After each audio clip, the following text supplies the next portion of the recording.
Un nouveau cycle de négociations s'est ouvert ce samedi à Bruxelles entre l'Arménie et l'Azerbaïdjan sur le Haut-Karabakh.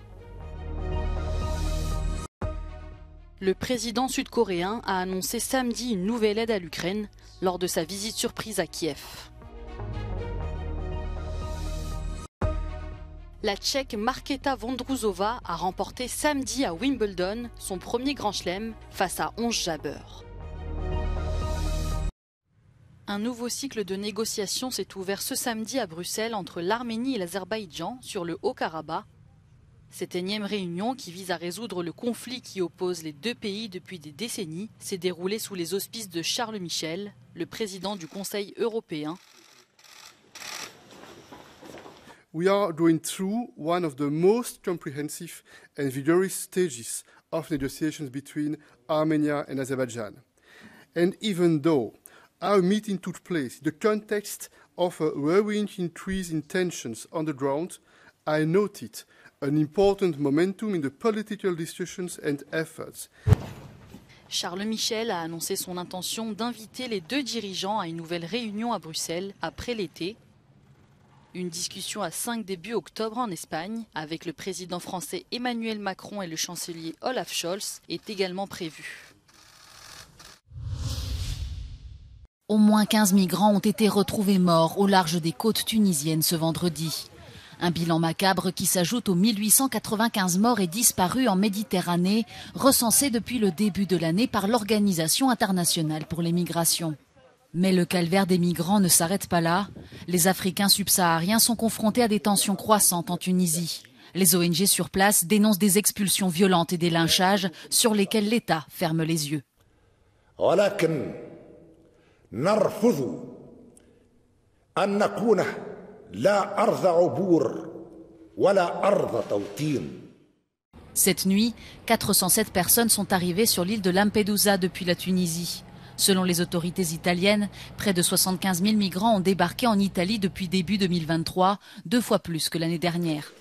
La présidente de la Commission européenne, la première ministre italienne et le premier ministre néerlandais sont attendus ce dimanche à Tunis pour discuter d'un nouvel accord pour limiter les départs de migrants avec le président tunisien Kaïs Saïed. C'est une visite significative du président sud-coréen en Ukraine, selon les mots mêmes de Volodymyr Zelensky. Yoon Suk-yeol s'est rendu samedi à Kiev pour la première fois depuis le début de la guerre. Il a promis d'augmenter l'ampleur de son aide à l'Ukraine. L'assistance humanitaire passera à plus de 150 millions de dollars contre 100 millions l'année dernière.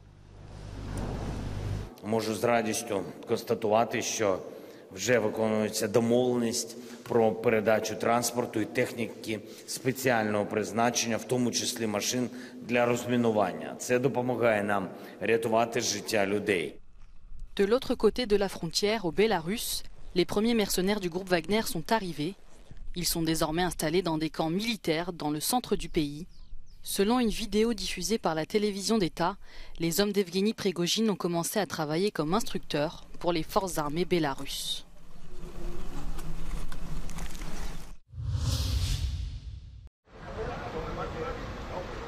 Un incendie de forêt sur l'île espagnole de La Palma a forcé à évacuer quelques 500 personnes, ont annoncé les autorités ce samedi.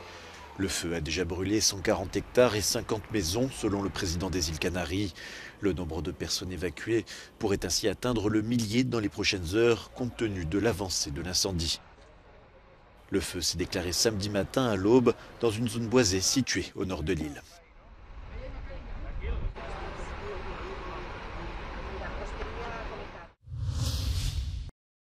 C'est une performance rare.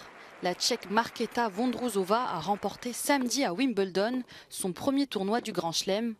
Victoire en 2-7, 6-4, 6-4 face à la Tunisienne Ons Jabeur.